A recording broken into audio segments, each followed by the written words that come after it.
It's Tuesday, November 17th. This is Wise Words from Waldo. Yesterday I shared a devotion about worry. It reveals a lack of trust in God.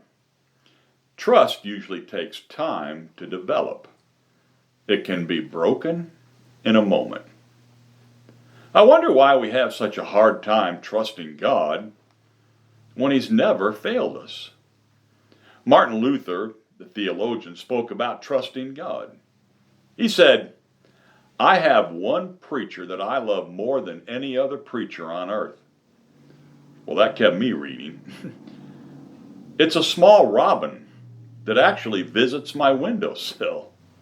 I put a few crumbs on the sill, and he comes and he takes what he needs. Then he flies back to a nearby tree, lifts up his song of praise to God. Then he tucks his head under his wing, and he goes to sleep, leaving tomorrow to look after itself. He's the best preacher. Jesus told us, "Why are you anxious? Consider the lilies of the field. They don't toil or spin, and yet the richest person in the world is not arrayed as nice as they are." I think that sometimes people may struggle with trusting God because they've been hurt by people who call themselves godly. How trustworthy are you? I love the story of a little boy who was at the community pool one day. He ran up to a woman and he said, "Ma'am, do you go to Sunday school?"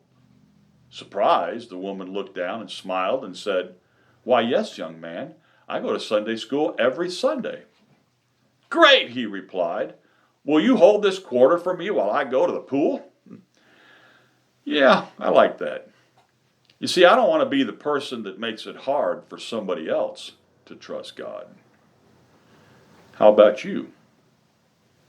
Now stop and think about that.